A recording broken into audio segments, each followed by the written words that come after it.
Hello everyone. Today we are going to be talking about the language of statistics. This will give us terminology that will be useful not only in this class, but as you pursue further study. Let's start with an overview. Today we're going to be introducing statistics and some terminology.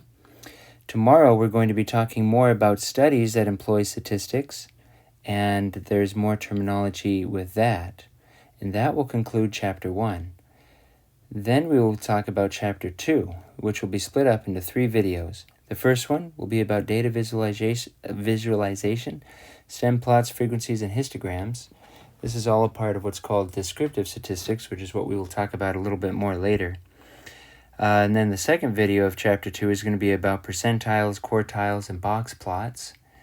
And then after that, we're going to get into mean, median, and mode, standard deviation, variance, which is measures of center and spread.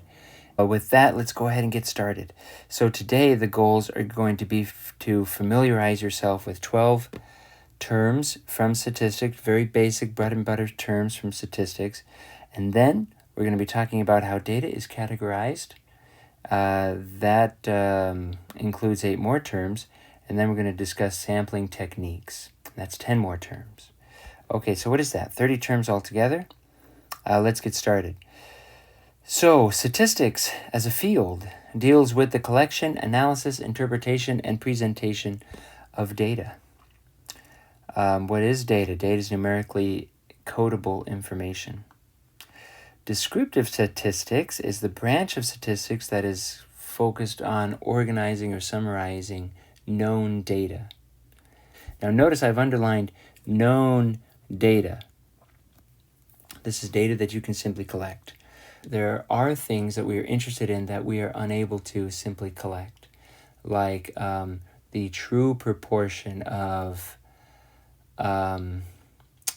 right-handed people in the United States, or the true birth rate of women in America. All of those are sort of theoretical values, figures, that we won't be able to obtain exactly. That is where inferential statistics comes in. Inferential statistics takes the data from samples and uses it to estimate what these true values for the whole United States might be. Example. The National Institute of Health, NIH, uses descriptive statistics to summarize the weights of people in a sample that they've taken. The Nestle Corporation uses inferential statistics to determine how many units of product should be sampled from a batch to be confident the whole batch is good. So production in the goods industry, making production, right? You have machines that make a bunch of things, and the machines are used every day. And sometimes those machines need to be calibrated. And the question is when and how often should we calibrate these things? It's a balancing act between accuracy of reliability of the product and cost, because it takes time to recalibrate the machine. You set down you got to stop the whole production process and fix that machine. And so statistics can be used to, in a principal way, figure out when the machine is off kilter and needs to be recalibrated. So that's one of the many uses of statistics. Okay, so those are some terms, right? Descriptive statistics, inferential statistics. Now let's get into some more of the other terminology of statistics, which is population. In statistics, when somebody says population, they mean the entire collection of objects that they want to study or say something about. So for the factory, for example, the population is going to be all of the lasagnas made by the Stouffer's company all of the bags of Hershey Kisses, all of the widgets produced by the factory, and all of the females in between ages 21 and 30 in the United States. So that's the population. A sample is a way of getting to that population value that you want to know. And so what you do is you take a sub-collection of the population. And so that's the sample, the group of widgets that were selected for testing and the respondents of a survey. That's the sample. A variable is a characteristic from each object of the population. So every person has a gender. Every person has a height. Gender, height, these are variables. Widgets have all sorts of variables. Height, color, whether it's defective or not, whatever. All of those things. Height of a person, ethnicity of a person. And that's a variable. Parameter is a characteristic of the population. So the size of the population, such as the average height of the people in that population, etc. These are things that we don't know. These are usually unknown. Okay, the proportion of defective widgets in the population. So that's definitely something that people want to know about, but cost does not permit them to test every widget. Okay, so that's the parameter. It's a characteristic of the population. A statistic is a characteristic of a sample. So you just take a group of students and you say, what's the average height of these students? Or you take a sample of widgets. Okay, data. Now data is the actual value of a variable. So let's go back to the variable. A variable is a characteristic of a single person or subject or experimental unit. And that value is called the data, or maybe a collection of data. So the weight of the widget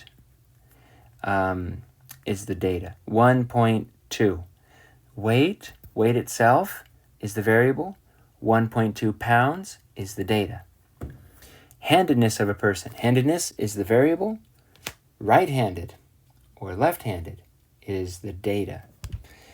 George's height is the variable, 6 feet 2 inches is the data.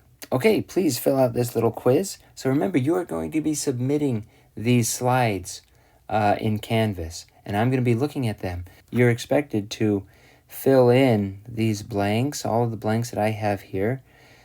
Fill those in order to get full credit. I want to make sure that you're paying attention and engaging in these videos. So please do this quiz. The quiz will be graded on completion. Okay, just 2 more statistical terms. Univariate data is data that only tracks one variable, height, handedness. So this data is univariate data. Bivariate data is data that tracks 2 variables, height and weight. Car make and year, or car model and year. Okay, let's take an example. Let's engage with this terminology. Susie wants to know what population of SVU students are right-handed. She asks several of her friends what hand is their dominant hand. Okay, so we see this, there's the sample here. Several of her friends, right? She's not talking to everybody at SVU. That would be the population. All SVU students are the population. The sample is going to be, that's the sample, the 55 friends that she asked. That's the sample. The population is every SVU student. The parameter that she's interested in is the proportion of right-handed students in the population, all SVU students, of all SVU students. The statistic is the proportion of right-handed students from the sample. Now, the actual proportion of right-handed students from SVU, we do not know the value of that. But the proportion of right-handed students from her sample, we do know the value of that. That proportion is 78.2%. Variable. The variable here is handedness. The data here is the data that she collected is just going to be this list of 55 different entries. That's going to be either right or left, and so on. 55 of those. So that's going to be the data. Now, often you will find that these values here are also called data. So sometimes we just use data to refer to any sort of value, number, figure, any sort of figure that is available. Okay. So we talked about those first 12 terms as promised. Now we're going to talk about categorizing data. And I think this was eight more terms. The first way of categorizing data is into two parts: qualitative or quantitative. One is sort of like a category, a categorical variable, and the other one is a quantitative data, a number. So quantitative data are thought of as labels. So Honda, Toyota, Daewoo, Ford, those are car makes. It's just a labeling. That's it. A, B plus, C plus, B, it's just a labeling. You can't do any math on them. Even data ranges, right? 0 to 12, just a label. You can't do any math on it. That's qualitative. Quantitative, on the other hand, you can do a little bit of math on it. These are values that are either measured or counted. That's a good way of thinking about it. Either measured or counted. So temperature outside, for instance, that's something that a thermometer measures. Okay. Quantitative data can be further divided into two groups: discrete or continuous. So discrete is like counting. It's you obtain it through counting. So an example of a discrete data is the number of coins in a piggy bank. 45 coins. How do you know? I counted them. Number of days. 34 days that year it rained. 35 days the next year it rained. 42 days it rained the year after that. And so those are all counted. If it was a 0 right there, it means it did not rain that whole year. Okay, so that's counting. Continuous data, there's always something in between. These are data that's measured. How much rainfall was there in the year? 7 inches, 12 inches, 24 inches. Now, these were rounded. If you wanted to get very accurate, you could go 7.2 inches or something, right? You could go to the next decimal place. Counting data, there's not going to be something in between. There's no value in between 34 days that it rained and 35 days that it rained. That's one way of describing data. Another way of organizing data is through levels of measure, what's called levels of measure. The first level is the nominal level, which is pretty much the same thing as categorical. These are just names, just categories, just labels. So an example, your alma mater: Dartmouth, Yale, BYU, Ohio State, SVU. Just labels there. You can't do any math on it. You can't even order it. Okay, jersey numbers. To the best of my knowledge, there's no meaningful way of ordering them. The jersey number is just the label. So the number itself doesn't have any mathematical properties or ability. Okay, ordinal level. So the ordinal level is everything that the nominal level is, labels, but with an ordering, you can order it. Okay, so take the 7-point Likert scale, for instance. What is it? You strongly agree, agree, somewhat agree, neither agree nor disagree, disagree, somewhat disagree, disagree, strongly disagree. 7-point Likert scale. There is an ordering about that. There's this spectrum that you can point to and say, this person is more along the spectrum than this one. This person agrees more with whatever the statement was than this person. And so that is data that also has information about ordering. Okay, grades. So the grades that students got in the class Reason and the Self, those can be ordered, and the ordering is meaningful. This person got more of the points in the course than the other person did. That is encoded in the information. Okay. Interval level. This is data that is nominal level and ordinal level. It has an ordering to it, but it has more than that. The differences can be measured and are meaningful, but there's not necessarily any starting point that's meaningful. So temperature, for instance, you can order these temperatures, and you can take the difference, and the difference is meaningful. One day it was 60 degrees, the other day it was 70 degrees. Take the difference, they're 10 degrees different. It went up 10 degrees, and that's information that's meaningful. Years that the Steelers won the Super Bowl. You can order these, and you can subtract them and get something meaningful. In the interval level, there was no such thing as a meaningful ratio. So imagine one day it was 32 degrees, and then another day it was 64 degrees. Was that second day twice as warm? Twice as warm? Could you say that? What does that mean?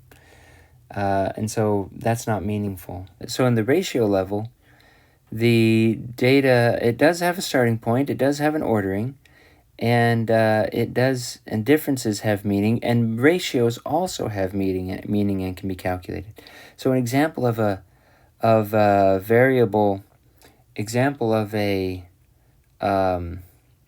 what? Example of a ratio level variable is going to be number of children a family has. So you could get something like 0 for no children, 1, 3, 5, 2, 8. Okay. And so the difference makes sense. 5, the difference between 5 and 2 is 2 children. One family has 2 children more than the other family, and that's meaningful. You have one family that has 2 kids, another one that has 8 kids. One family has 8 more kids than the other, and so that's meaningful too. So that makes so that's the ratio level, when you can do all those different operations and they all give you something meaningful, meaning that within that data is some structural information that you can get out. It's not just labels. You can get differences out, you can get ratios out of it, and so that's really important. Okay, another example of a ratio level variable would be something like miles to supermarkets.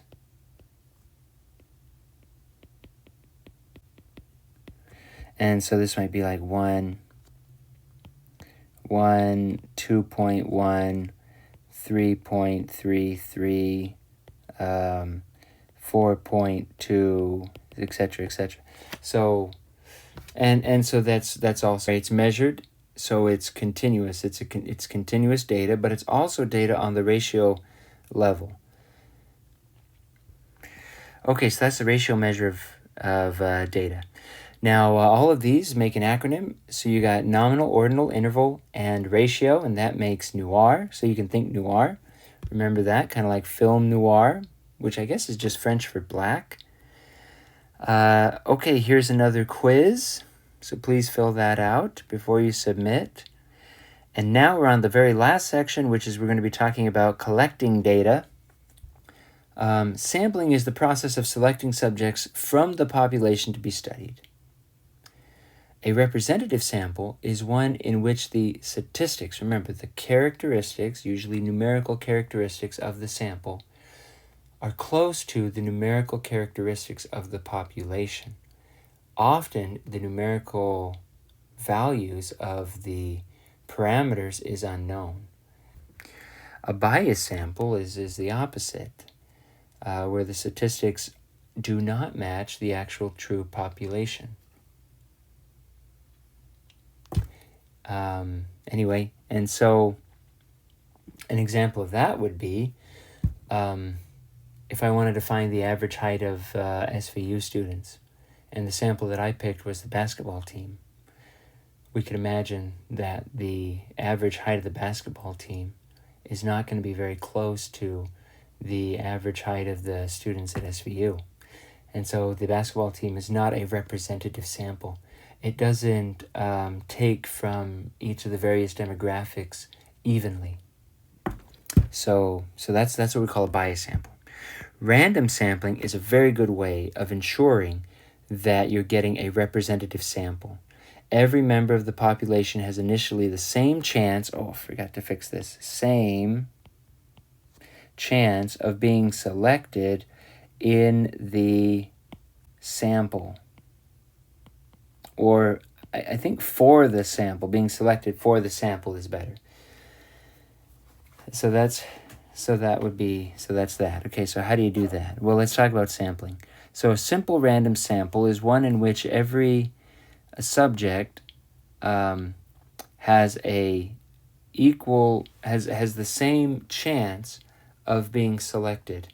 And so what you do for a simple random sample is you can use the computer and use a random number system, random number generating system, to be able to select a subset of the population you're looking at. So, example, I have the SVU directory. I load that into Excel. I have Excel shuffle all of the names on the directory, and then I take the top 50. So that's random, about as random as we can get. Stratified sampling, what you do, so the whole reason we're sampling is because the population is too large, too complex to investigate every member of that population. And so stratified sampling is yet another way of simplifying the sampling process. What we're going to do is we're going to divide, but in a way that gives you good representative samples. And so here's a way that can help get representative samples. First, divide the population into groups called strata, and then take a simple random sample from each stratum, that's a singular for strata, each stratum proportional to the size of the stratum. All right.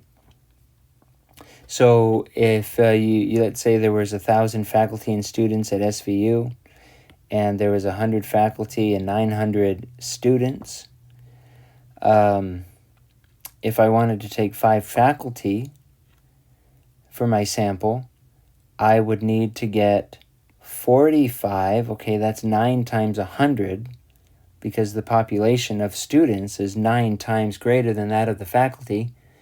So in order to get the same proportion, I would need to take 45, which is 9 times 5 students, and that's how I would sample them. So notice that these ratios here are equal.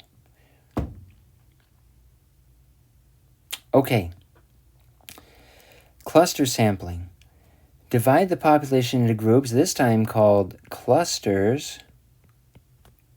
Then randomly select some of the clusters. So randomly select, not all, just some of the clusters. And then take every member of each of those clusters, and that's your sample. So an example of that, let me just explain this example from stratified sampling. So let's say I wanted to sample the SVU student population, or at least those that lived in dorms. When I think of dorm, I think of a room. It might be better to say halls.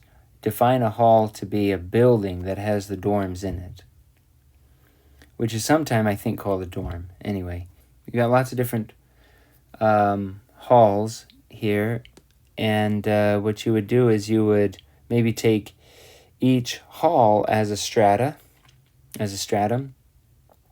and then you would randomly select so many people from each hall. An example of a cluster sample would be randomly selecting, maybe dividing into clusters of 10 dorms. So how many clusters would you have there? 10 clusters. 10 clusters of 10 dorms. and you randomly select 3 or 4 of those clusters, and then you sample everybody in those clusters. Okay, so, let me just say a few words about this. Stratified sampling, you take some from all strata. So every strata gets sampled from. You only take some of them. Cluster sampling, you take all from some of the clusters. So stratified sampling is some from all. Cluster sampling is all from some of the clusters. Systematic sampling is something that often gets used. You take a randomly selected starting point, and then you take every kth piece of data from some list of the population. Select samples that are very easy to get data from. So an example here would be like to take all of my students, they're all here and available, and I'll just take them. Another example of, suppose you wanted to study the